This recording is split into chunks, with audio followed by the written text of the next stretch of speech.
are, Shanahan, sure. But I think you're going to see Shanahan shift out of that now that Juszczyk is I think he's gone now, right? He's not even on the team Yeah, anymore. he's gone. He's So gone.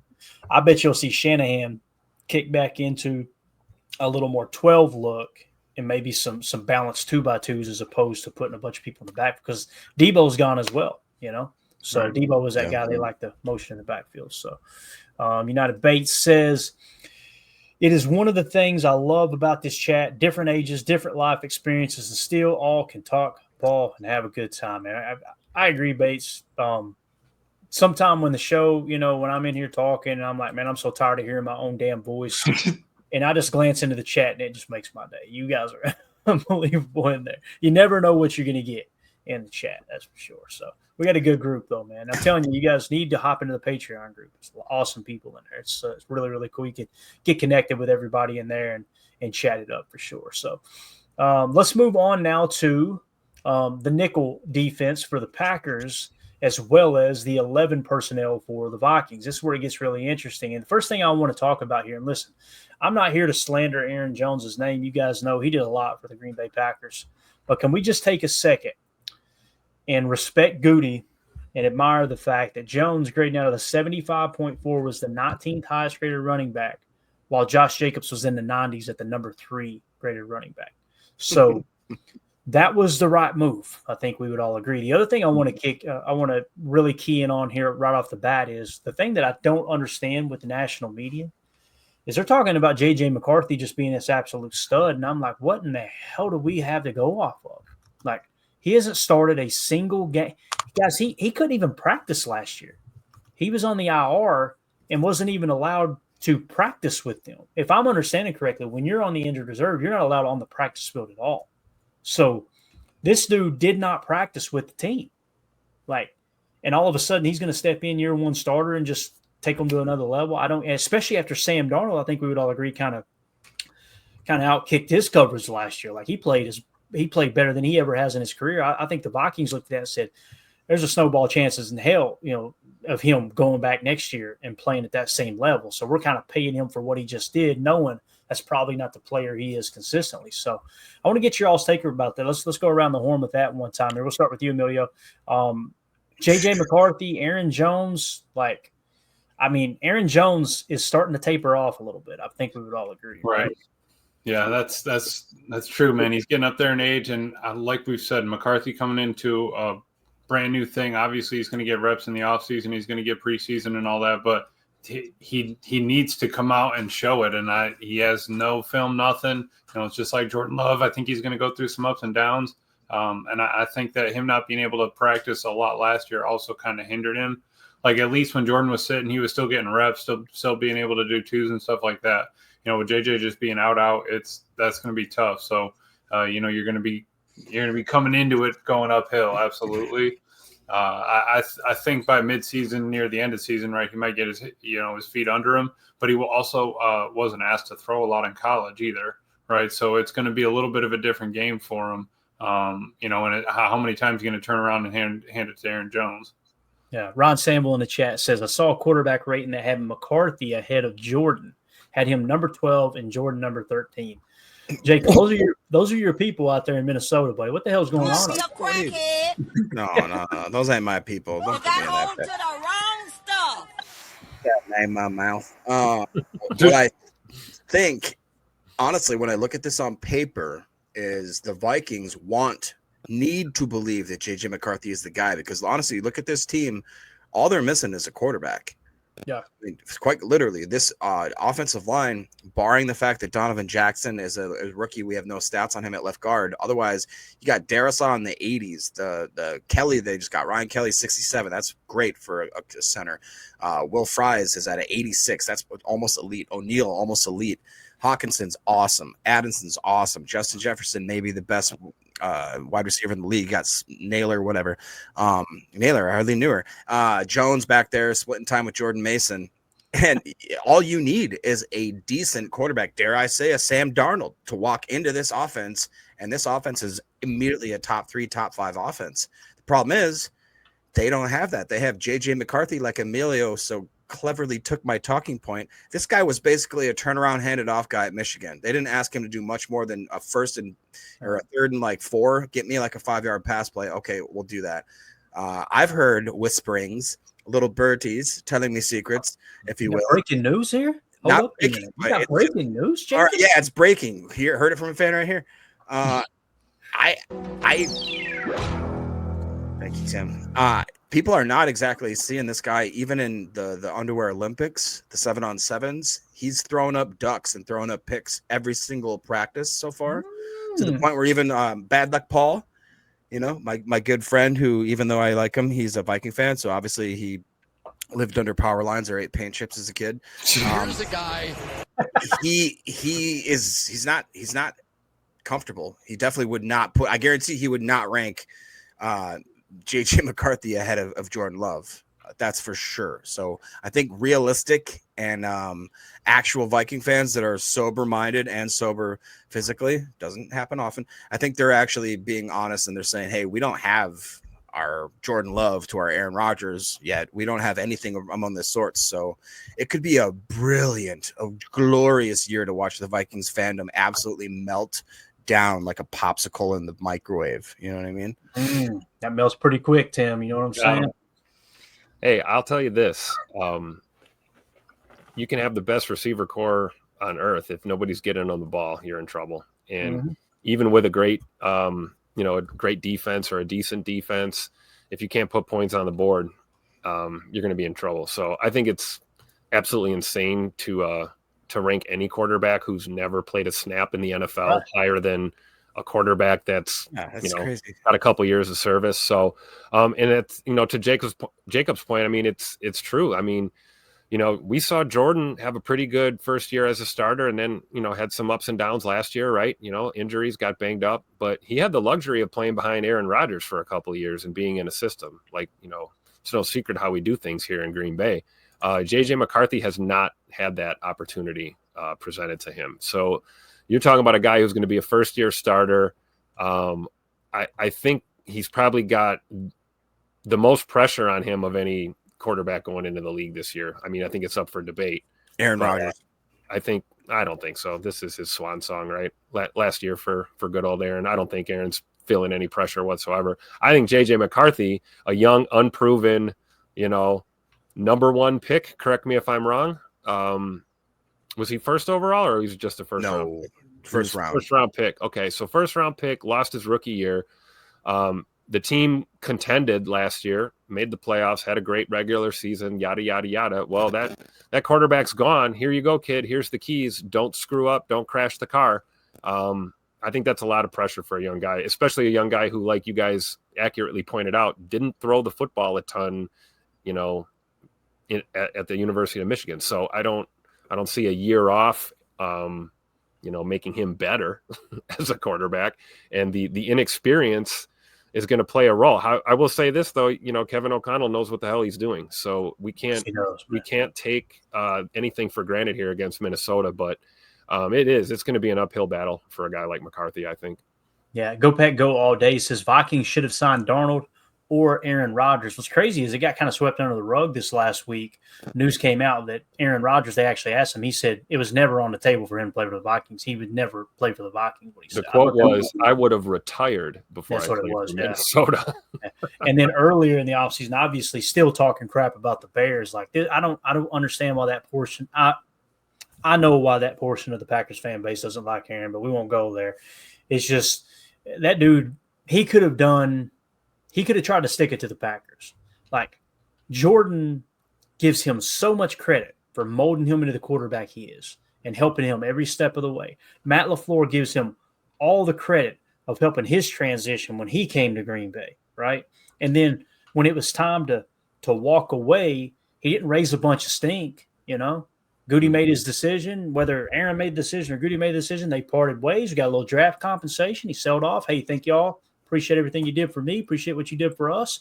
And it was just like this mature breakup. And I can't wait till we hang that number 12 in Lambeau. I just can't wait. So, again, I just thought that was awesome that Rodgers went that route. Like, hell no, I ain't playing for the Vikings. Lost your mind. I would have retired first. So let's move on to offensive line. This is where they look pretty good, guys. I ain't gonna lie. They got Christian Darrisaw at 81.4. Jackson must be a rookie. Any idea who Jackson is at left guard? You guys fire away. Donovan Jackson. I believe he was Ohio State. He took over left tackle for when their big guy, who I am blanking on in the draft, ended up getting hurt. He actually kicked out to left tackle and did very well there. So I was surprised that they relegated. If you guys remember, I was surprised the Vikings ended up having only like 4 draft picks, and they used one of them on a guard. So I was kind of going, doing that whole thing. But they clearly saw him as a plug-and-play starting left guard that could, in the worst-case scenario, potentially kick out to be a productive tackle. So that actually makes – How did they do that? 4 picks? Like, they didn't even get any comp picks, nothing? Like, that's including everything they had? They only drafted 4 players? Hey, I'm telling you, though, they got this guy crazy. He's a draft wizard, and he's really good at all this stuff. And he's been doing it for the last, 6 years, and they're super good and stuff. And what? Oh, for sure. Emilio, what do you got? What do you got on Donovan Jackson, their rookie guard there?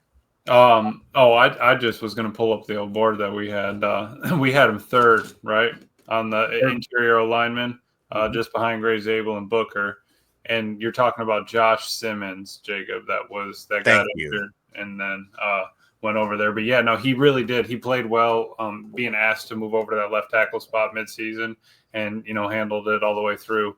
So I think that it's a good pull, but we got a guy last year like that, and we also got one this year, kind of around the same idea. So I think we're going to be in good shape, against that front. And we had Donovan Jackson, like Emilio said, the 3rd best interior offensive line with a grade of 44.7. A good, just casual way to look at his value. He was worthy of the 44th pick type thing. Okay, that's how that grade kind of shakes out. So, do you guys, are you surprised at the fact that obviously this is PFF, it's whatever, that Enagbare is listed on here over? To me, it's got to be.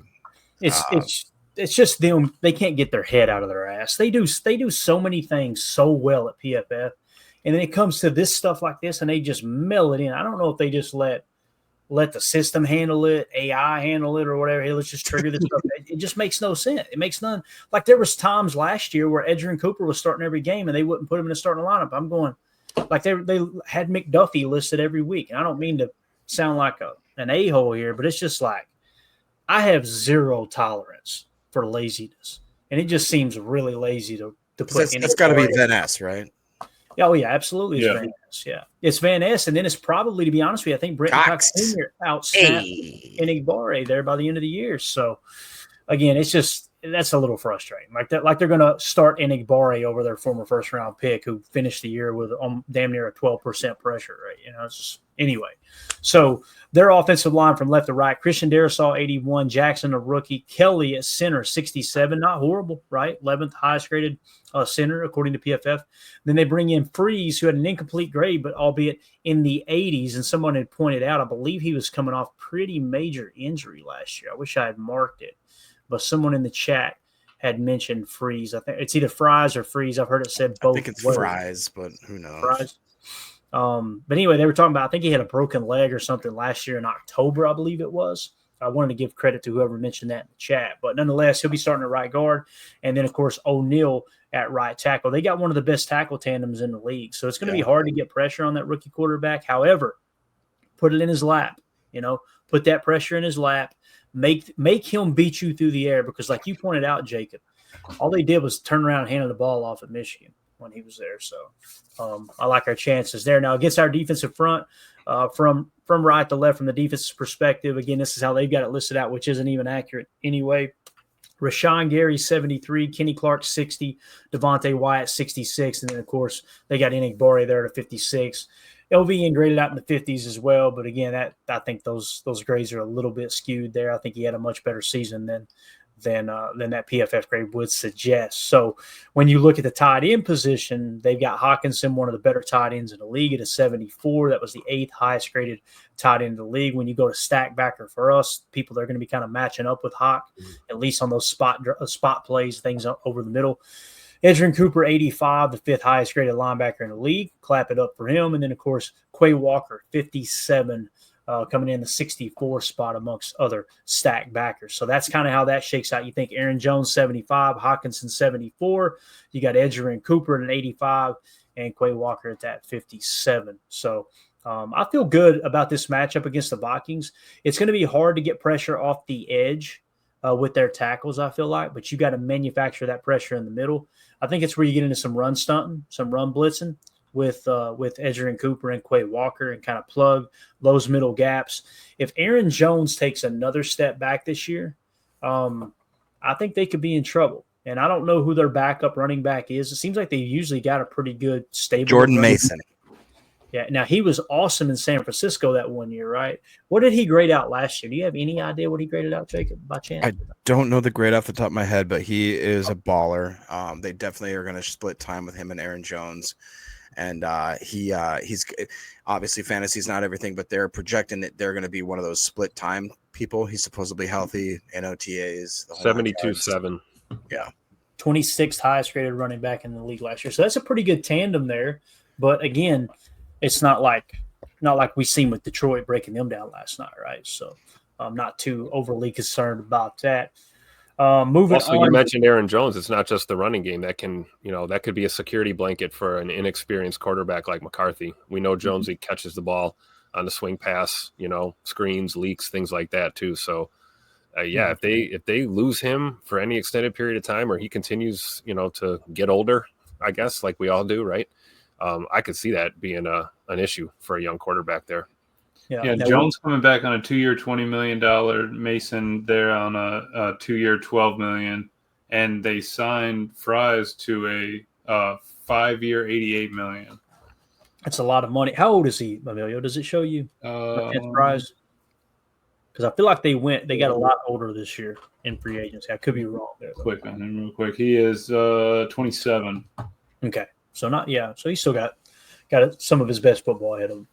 All right, moving on to wide receiver against our DBs. Obviously, Justin Jefferson, absolute dog there. I think that's an 88.6, kind of hard to see, the ninth highest graded receiver in the league.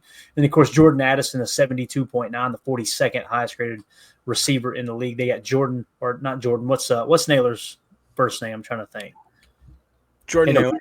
Or no. Jordan? Yeah. Jordan Jalen Naylor. Right. Yeah. So you got Jalen Naylor at a 59.3 in the slot. Now, he had a big game against us last year, if I remember correctly. Yeah. I remember him cooking us a little bit. Might have to dig up some tape because I remember that name popping up more than once in that matchup. Now, with our DBs, again, we talked about this last night. I personally think it's going to be Keyshawn Nixon on the outside with the 64.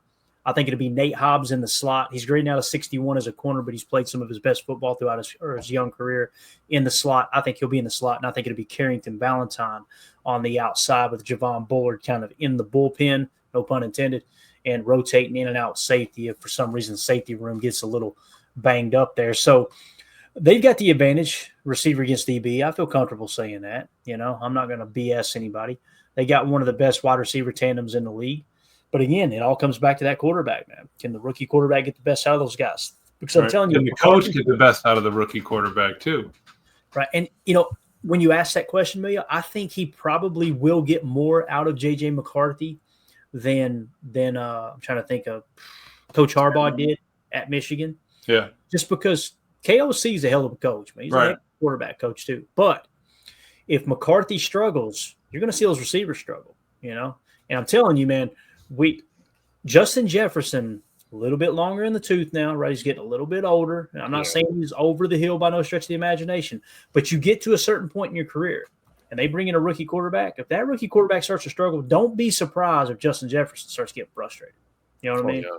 So that everything that the Vikings are trying to do is hinging on J.J. McCarthy and how he plays. I don't mean to keep bringing it back to that, but that's the cold hard facts, man. That's what it comes down to, right? Because he's got all the reason in the world to succeed as a quarterback, right? You've got a decent running game, you've got a hell of an O-line, and you've got receivers. So if you crap the bed, that's 100% on you. It's going to be on you not reading the defense or understanding the system, Yeah, Tim, I'd go so far as to say that Clayton always talks about, and I believe he quotes, "Take your eye off the ball." Thinking how if you want to really make that last splash like free agent signing, the last thing you add is that star receiver when you have nothing else that you could build. Look at this roster right here. Everything but a quarterback. Everything but a quarterback, bro. You could argue like, hey, we got to go out and get that slot receiver. You know what I mean? Well, it doesn't matter if you got freaking, Emilio throwing him the ball. You know what I mean? That's so true. If you hit on that quarterback, though, and I'm just going to say this because I'm not a McCarthy believer, but is there a chance that he's a real deal? Absolutely. Nobody's saying, oh, he's hot trash, right? If they hit on him and you got him on a rookie deal for the next 4 years with a 5th-year option, they are really set up to do amazing things. If they whiff, though, you wasted a first-round pick and you're back to the drawing board.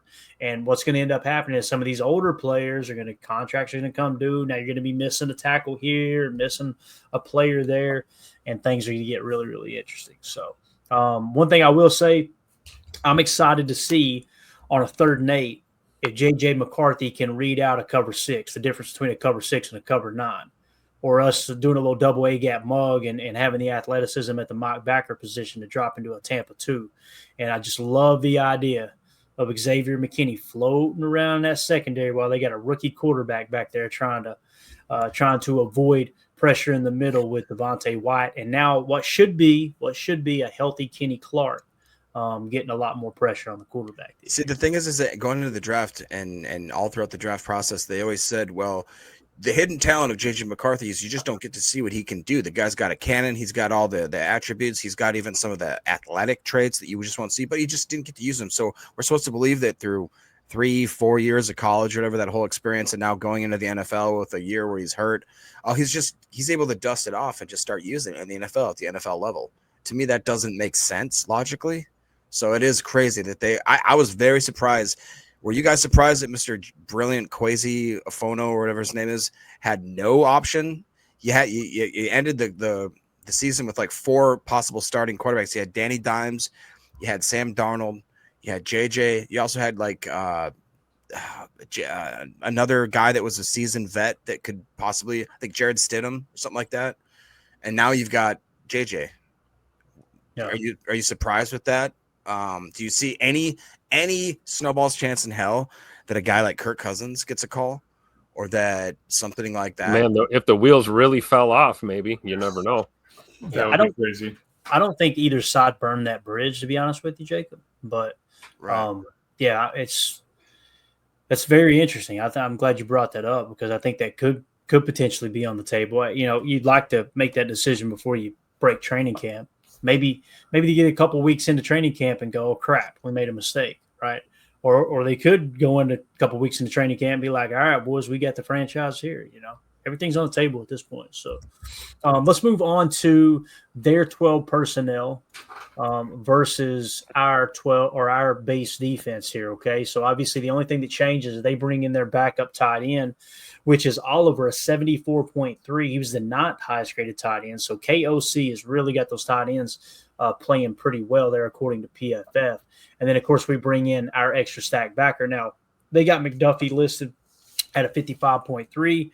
Most people, I think we did the poll question the other night, and most people said they want it to be Isaiah Simmons, right? If I remember correctly. Me personally, I hope Tyron Hopper wins the job or Colin Oliver just blows everybody's socks off playing stack backer at training camp. Now, he could come in and just be predominantly an edge defender. I'm not trying to suggest that the Packers are going to, play him at stack backer. I'm just saying the college tape suggests he's got the instincts to play a really good stack backer position if it translates over to the NFL. So that's what changes in terms of 12 personnel there with the Packers defense and their base 4-3, and obviously the Vikings with their 12. So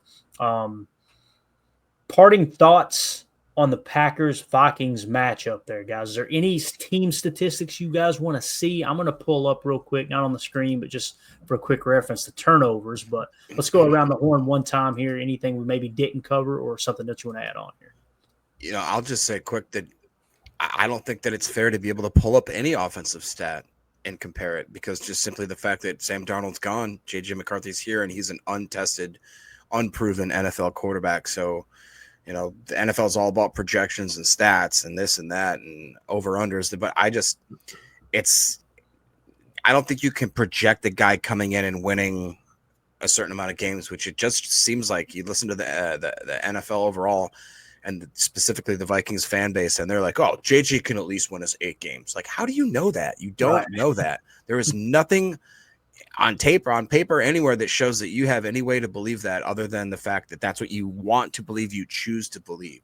So I'm just going to be super excited to see, one, if they even let this guy dip his toe in the water in preseason and what that initially looks like. And everybody always, scoffs at the preseason. This is this dude's first NFL really in the last year plus, let alone him having to carry whatever momentum or lack thereof into that opening season. It could be rough, boys. It could be really rough for the Minnesota Vikings simply just because of one guy in a game that's so crazy, because on any given play, you think that one person doesn't have that much sway, that it takes all 11, all 22, depending on, how you want to word it. That one dude could ruin that organization. You know what I mean? It's crazy. And when you come to takeaways here, boys, Tim, Emilio, Minnesota actually led the league last year in interceptions per game on defense, 1.3 per game. I don't see that continuing. Just like we said with Green Bay, coming in third there at 0.9 per game, it's going to be hard to duplicate that kind of success, in taking the ball away specifically through the air. You can't expect Minnesota to hit that number again, too, especially with obviously their DBs one year older and obviously coming off a good year. Just like we talked about, the Packers defense may take a slight step back because there's so much tape on them. You're going to have the same kind of thing apply with Minnesota. I don't expect Minnesota's defense to play as good as they did last year. It's going to be hard to kind of duplicate what they did, if that makes sense. But what's your all's take on that, Tim and Emilio? I got a stat. We were 0-2 against the Vikings last year. Yay. We lost both games. We lost both games by 2 points. Okay. Mm-hmm. So if we are in a situation like Clayton's describing here, where, maybe this defense isn't, as good as it was last year, giving us a chance to put more points on the board. And then if you couple that with what we just discussed offensively from the Vikings perspective, and maybe our defense possibly taking another step forward, or at least definitely not backwards, I think we have a chance to maybe turn that 0-2 into a 2-0 this year against our division rivals. And I do think it'll be some close football games. Don't get me wrong. I'm not going to sit here and say that, the Vikings are going to win 1 or 2 games or something this year. I think that would be kind of foolish to think that. But either way, I think we can turn it around. This is a good opportunity in 2025 for the Packers to kind of get over that hump, man, and at least split the series with them at the very least. I'm tired of going 0-2 against division rivals. I don't know about you guys. We've got to split the series. Emilio, we did throw 3 interceptions in that September matchup against the Vikings. Yeah, no, it's a tough one.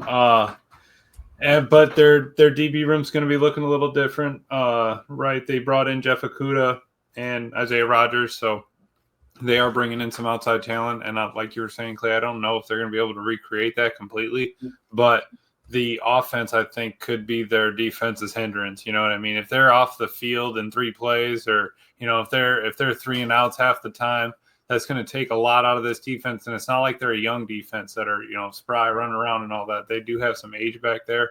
So I think you kind of play the long game with them, and it might work out for you. I think Matt's going to be all right scheming over there, but our defense really needs to step up. The offense is either going to be potent like a firepower, or they are going to struggle, and, we need to take advantage. Yep. Completely agree, man. It's going to come down to turnover differential. It's going to come down to controlling the mental errors.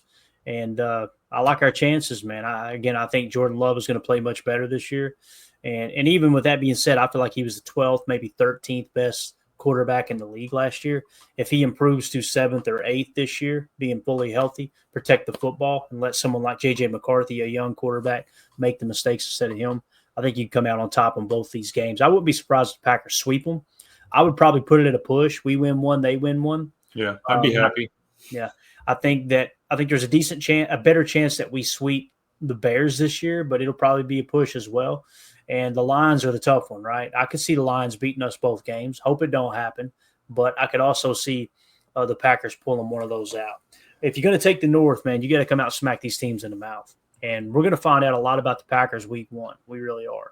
I'm excited about that Packers-Lions game because it's just going to be the perfect measuring stick right out of the gate. All right, are we going to take the damn North back or not? Right. And if we come out and we get smacked in the mouth and we can't reach their level of play, and listen, we played them close just like the Vikings last year. Yep. So it's not like they boat raced us in both games. That one game got out of hand because obviously the pick 6 right before halftime in the middle 8, that hurts. But yeah, I don't think there's I think you've got as much a chance this year to improve your NFC North record as you had in a long time. I think the Lions are due to take a slight step back. I think the Vikings got uncertainty at quarterback. I think the Bears are always going to bear. And here's the other thing. Everybody, Bears fans, it cracks me up this hill that they're dying on. Hey, hold on. There it is. Mike Vicker's Fury. All right. He says, Packers are not sweeping the Bears this year. Bears had the Cheesehead beat both games last year. Okay. Let's go. Mike Vicker's Furry. I think that's what it is. Let me take a second to handle this one. So the Packers beat the Bears in the first game, right? And then in the second game, we were without Jair Alexander. Christian Watson shreds his knee. We pulled Jordan Love out of the game, right? And It was funny. One of the arguments, I love this Caleb 1-0 at Lambeau. This cracks me up because that's the hill they're dying on this year. Oh, yeah. It's like, oh, yeah, look, Caleb's 1-0 at Lambeau. Against the backups, bro. Our playoffs were already locked in. And Matt said, you know what? Christian just shredded his knee. Let's get some of these starters out of here. Isn't Jordan undefeated in Soldier as well? That's come on, Jake. Is that really Emilio? Is that like a big deal? deal? Why would I say anything like that? Now, I just want to ask the resident Bears fan in here real quick. Who has the overall head-to-head record? Packers or Bears? The Packers do. Who has more wins in the history of their existence? The Packers do. Who has more divisional titles? The Packers do. Who has more conference championships? The Packers do. Who has more Super Bowl rings? The Packers do. Who has more NFL championships? The Packers do. I got to give you credit, though. You did beat us at Lambeau last year with our backups in. So clap it up. Let's clap it up. Yeah, you do have deep dish, but where do you get the cheese for your deep dish? Nice. Yes. They lead the league in one thing, though. Murder per capita. Thanks. Okay. We're going to give him some. And mine was bad, Jacob? Just saying. It's All true. right. You're an amazing person. You know that, don't you? So appreciate the Bears fans swinging it. What I love the most about this that they don't get, how bad is your fan base? How bad is your organization? How bad is your content creators? That on a random June 17th, You got to you're find hanging out on a Packers show. Get ready to go. You're hanging out on a Packers show, bro. Yeah. I pause for dramatic effect. So. Get ready to go. Join the Patreon group right here in the corner. We need some comedy in there. Join the Patreon group. Matter of fact, if you just sign up as a free user in there and mention that you're the Bears fan that was in the chat tonight, I'll give you 1 month free, bub. And I'll just sit back and watch the banter. All right. Get ready to go. You guys got anything else y'all want to hit on before we wrap up here? Anything Give a shout out to Mac. Yeah, let's do that. Let's give a shout out to Mac. Yeah, so we've got an awesome giveaway coming up, an opportunity to give to a great organization, the My Autism Connection. And if you go to my Twitter account at Packers_access, there's a link in there, givebutter.com/KRPSJ5. For every $5 that you donate, you'll be entered into the contest one time. So if you donate $50, you're going to be entered in 10 times. That's quick math. You see how I did that? Jeez. So, and what we'll do is put your name on the wheel. We'll spin that sucker, and we're giving away an autographed Dorsey Levens jersey. Again, just donate to that. And listen, if you don't want the jersey, you just want to donate to a good cause, I'm telling you, it's an awesome, awesome cause. That's My Autism Connection, building hope, community, and independence for autistic adults. So I'm really, really excited to partner with them this year and help drive some funds over there to what they're accomplishing, making things happen. Way more important stuff happening over there at MAC than here in this chat tonight. I promise you. My God. So anything else, boys? We good? No, J. Cole they win one game in 5 years and all of a sudden start talking the smack. Hey, and you guys know my response. You know what? We might get hit with a copyright, but I don't. But it's worth it. But it really is. I'm going to show you this is always my go-to. You got to say something smart as I pull this up. I got to find Well, it. since we're talking Bears, you want to say something smart? I'll just. Playoffs? Don't talk about it. Playoffs? You kidding me? Playoffs? I just hope we can win a game. Another game. I just hope we can beat the Packers one more time, maybe. All right, so I got it keyed up here. This is always my go-to whenever whenever Bears fans jump in the mentions and everything. Like, yeah, Caleb's 1-0 at Lambeau. I like to hit them with this right here if we can get the pull up. Just real quick here. And again, it might be a copyright. I don't care. But this is what we always hit them with, right? Notice the record. Oh, look at this right here. Huh? Look at this right here. He says, if we're going to be here, we're going to be here, baby. So as you can see all those dubs. Actually, let's put it up there one more time. And, yeah, right there. There you go. Right there. How ugly is that? Let's count 1, 2, 2018. 3, 4, 5, 6, 7, 8, 9, 10. They got one. 11, 12, 13, 14, 15. I got one. 15 out of 16 games we beat them. They were little boys that were the last born. time they had a quarterback that threw for over 4,000 yards. Yeah. Sid Luckman. Shout out Sid Luckman. You know? No. Sid Luckman didn't even throw for 4,000. You know? Well, yeah, no. And that's their best quarterback they ever had. So legitimately, they were young little boys that were born and grown to be young men that never once saw a Bears victory. Oh, poor bastards. Just felt like Derek Kramer was the closest, 3,800 yards in 1995. He was a stud, wasn't he? Yep, absolute stud there. I just know this: come this fall, it's gonna be Matt LaFleur belt the ass out there. I was just gonna say, Bears fans to Caleb. Pat you on the butt and you poop my hand. So you know what I love the most about this? It looks like there's a tear dropping down his cheek. Like this is gonna hurt me more than it hurts you. Yeah. All right, let's get out of here, boys. Appreciate y'all's time tonight. We'll be back tomorrow. We are going to talk Packers Bears actually. So that was a good little intro. Great segue right there.